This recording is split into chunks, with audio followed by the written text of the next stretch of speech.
சிம்ம ராசி. ஸோ இந்த தை மாதத்துக்கு சிம்ம ராசி பலன்கள் பார்ப்போம். இப்போ சிம்ம ராசி அதான் 1-1.5 வருஷமாகவே நம்ம கஷ்டப்பட்டுட்டு இருக்கோம். பட் இப்போ இந்த குரு பயிற்சியால், ஏன்னா டிசம்பர் 5 இந்த குரு வக்ர பயிற்சியாக நடந்துருச்சு. அதனால் அதுக்கப்புறம் டிசம்பர் மாதமே நீங்கள் நல்லா பார்த்துருப்பீங்க, நிறைய சேஞ்சஸ் வந்திருக்கும். ஒன்று இந்த தை மாதம்லாம் வந்து ஒன்றும் நல்ல சேஞ்சஸ் வரும். சரிங்களா? மார்கழியை விட ஒன்றும் நல்ல சேஞ்சஸ் வரும் தை மாதம். என்னென்ன வரப்போகுதுன்றதை நம்ம பார்ப்போம். சரி, நம்ம நீங்கள் எடுக்கிற முயற்சி ஸ்தானங்கள், ஏன்னா இந்த 1-1.5 வருஷம் வந்து நம்ம முன்னே இருந்த மாதிரியே இல்லை. முன்னாடி ராஜா மாதிரி சுற்றிட்டு இருந்தோம். இப்போ கம்முன்னு ரொம்ப சைலண்ட்டாக இருக்கிற மாதிரி இருக்கும். இப்போ நீங்கள் முயற்சிகள் ஆரம்பிக்கலாம். உங்களுக்கு பர்சனலாகவோ ப்ரொஃபஷ்னலாகவோ வேலை சம்மந்தமாகவோ இல்லை எக்ஸாம்ஸோ, இதில் சிம்மத்தில் நிறைய பேர் கவர்மெண்ட் ஜாப் ட்ரை பண்ணுவீங்க. ப்ரைவேட்டில் இருந்தாலும் இந்த தலைமை பண்பு ப்ரமோஷனுக்கெலாம் ட்ரை பண்ணுவீங்க. இந்த காம்படிஷனில் விளையாடுறதுக்கு இது தை மாதம் வந்து ஒரு சிறப்பான மாதம். ஸ்டார்ட் பண்ணுங்கள், இறங்கி ஆடலாம், தாராளமாக ஜெயிக்க முடியும். அண்டு இதில் வந்து இப்போ வெளிநாடு யாருன்னா போகணும், படிக்க போகணும், இல்லை வேலையில் ப்ரமோஷன் வாங்கி போகணுன்னாலும் அவங்களும் ட்ரை பண்ணுறதுக்கு ரொம்ப நல்ல வாய்ப்புகள் இருக்குது. இன்வெஸ்ட்மெண்ட் இந்த 1-1.5 வருஷத்தில் நிறைய நஷ்டமாக இருக்கும். கையில் இருந்த காசை எப்படி கரைஞ்சிருக்குன்னே தெரியாது. இப்போ வந்து கொஞ்சம் காசு கையில் வரும். அதை வந்து இன்வெஸ்ட்மெண்ட் பண்ணுறதுக்கு நல்ல வாய்ப்பு. அது வந்து லேண்டாக, தங்கமாக, ஸ்டாக் மார்க்கெட்டான்றது உங்கள் ஜாதகம் பார்த்து அதை பேஸ் பண்ணி தான் நம்ம முடிவெடுக்கணும்.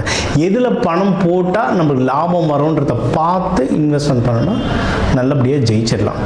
அதே மாதிரி நீங்கள் வந்து நம்ம சொல்கிறத கேட்கணும் அப்படின்னு நினைக்கிற ஆளுங்க நான் சொல்கிறது கரெக்டு, நான் சொல்கிறத கேட்டு அது பிரகாரம் நடக்கணும்னு சொல்லுவோம். ஆனால் 1-1.5 வருஷமாக நம்ம வீட்டில் கூட நம்ம சொல்கிறது யாரும் கேட்க மாட்டாங்க. பட் நீங்கள் என்ன பண்ணலான்னா, குடும்பத்தோட குலதெய்வம் கோவிலுக்கோ, இஷ்ட தெய்வ கோவிலுக்கோ, இல்லை வெளியூரில் ஏதாவது ஒரு கோவிலுக்கு போயிட்டு வர்றது ரொம்ப நல்லது. குடும்பத்தோடு போயிட்டு வாங்க. நீங்கள் அது பண்ண இப்போ வந்து அதிகாரம் காட்டுற டைம் இல்லை, நம்ம வந்து இப்போ பாசம் காட்டுற டைம்.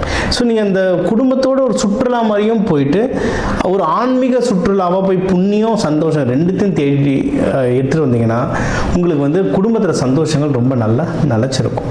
அதே மாதிரி இந்த உங்களுக்கு இருந்த உடல் உபாதைகள், கடன் பிரச்சனைகள், எதிரிகள் தொல்லை, கோர்ட்டில் கேஸு, லிட்டிகேஷன், இந்த இஷ்யூஸு, இது எல்லாம் ரெடியூஸ் ஆகிறதுக்கு நிறைய வாய்ப்புகள் இருக்குது. நீங்கள் எதில் உஷாராக இருக்கணும்னா பணம் விஷயம், கையில் காசு. ஏன்னா உங்களுக்கு வந்து கையில் வந்து காசு வந்தாலும் செலவோடு வரும். சரிங்களா? அப்போ கையில் காசு வரும்போதே நல்ல விஷயத்தில் இன்வெஸ்ட்மெண்ட் பண்ணிட்டீங்கன்னா அந்த செலவு சுப செலவாக மாறிடும். இன்னொன்று, நீங்கள் குடும்பத்துலேயும் நம்ம சொன்னது தான், கொஞ்சம் அதிகாரம் பண்ணாமல் கொஞ்சம் பொறுமையாக இருக்கிறதுலே பொறுமையாக நீங்கள் எடுத்துகிட்டு போனீங்கன்னா இந்த தை மாதம் வந்து ஒரு சிறப்பான மாதமாக இருக்கும். வீட்லேயும் சரி, ஆஃபீஸ்லேயும் சரி.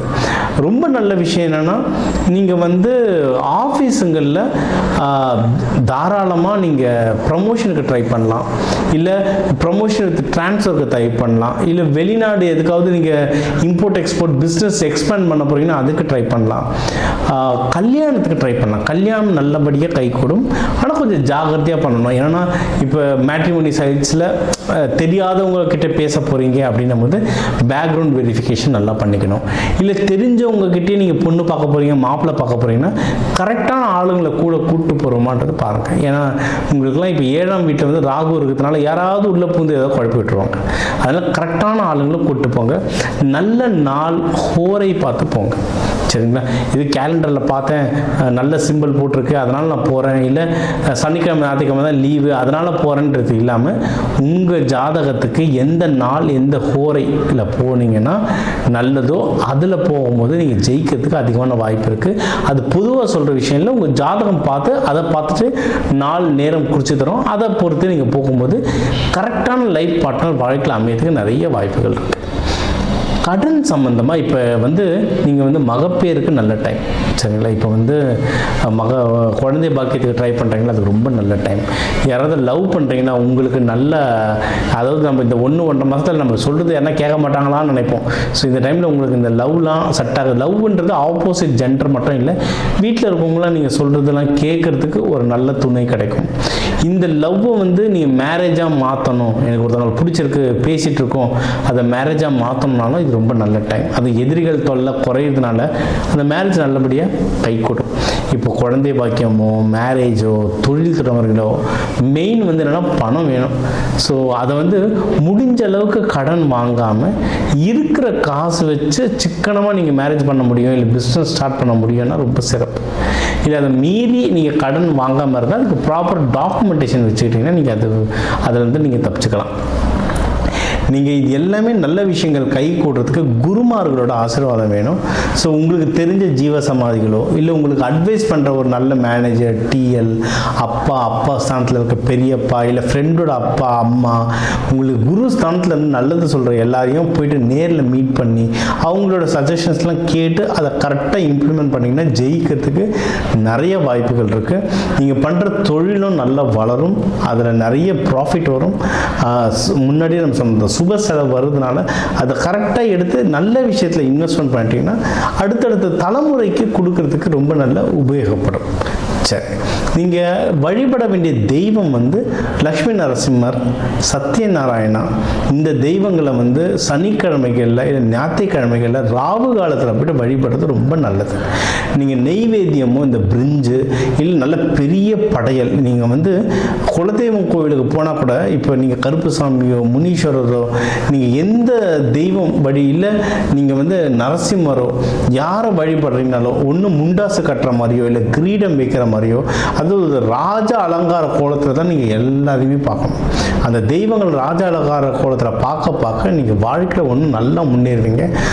அங்கே வரவங்களுக்கும் சாமிக்கும் படையில கிராண்டாக போடுங்க. அங்கே வரவங்களுக்கும் நல்ல சாப்பாடு, வெஜிடபிள் பிரிஞ்சு அது மாதிரி இல்லை வெரைட்டி ரைஸாக நிறைய கிராண்டாக பண்ண உங்களுக்கு வந்து வாழ்க்கையில் ஒன்று நல்லா செழுமையாக வளருவீங்க. இதையும் தாண்டி உங்களுக்கு இன்னும் எனக்கு எப்படி பணம் சேர்க்கறது, எனக்கு எப்படி கடன் அடைக்கிறது, எனக்கு எதிரிகள் தொல்லையிலேருந்து எப்படி என்னை பாதுகாத்துக்கிறது, இதை பற்றிலாம் தெரிஞ்சுக்கணுன்னாலும் நம்ம நிறைய ட்ரைனிங் கொடுத்துட்ருக்கோம். தன ஆகர்ஷண ட்ரைனிங், நம்ம நவதானியங்களை வச்சு வீட்லேயே எப்படி நம்ம தோஷத்தெல்லாம் கழிச்சுக்கிறது, இந்த ட்ரைனிங்லாம் கொடுத்துட்ருக்கோம். நம்ம சேனல் பேரை சொல்லி என்னோடய இன்டர்வியூ லிங்க்கை என் வாட்ஸ்அப் நம்பருக்கு அனுப்பிச்சிங்கன்னா கிளாஸ் டீட்டெயில்ஸ் தரேன். நம்மளோட சேனல் மக்களுக்கு வந்து நட்சத்திர புத்தகமும் ரொம்ப கம்மியான விலையில் வெறும் 11 ரூபாய், ஒரு நட்சத்திர புக்கு வெறும் 11 ரூபாய்க்கு 11 ரூபாய் தட்சணைக்கும் நம்ம தரோம். இலவசமாக தரக்கூடாதுங்க, ஏன்னா எந்த பொருளும் இலவசமாக தந்தோம்னதுக்கு வேல்யூ இருக்காது. அதனால் குறைஞ்சபட்ச பணமாக நம்ம ஒரு 11 ரூபாய்க்கு தரோம். நம்ம சேனல் பேரை சொல்லி தாராளமாக வாங்கிக்கோங்க. அதையும் படித்து உங்களுக்கான கலர் எது, உங்களுக்கான தெய்வம் எது, உங்களுக்கான வழிபாட்டு ஸ்தலங்கள் எதுன்றதை பார்த்து அதை ஃபாலோ பண்ண இந்த தை மாதம் மட்டும் இல்லை, இதுக்கப்புறம் வர எல்லா மாதங்களும் சுபிக்ஷ மாதமாக இருக்கும்.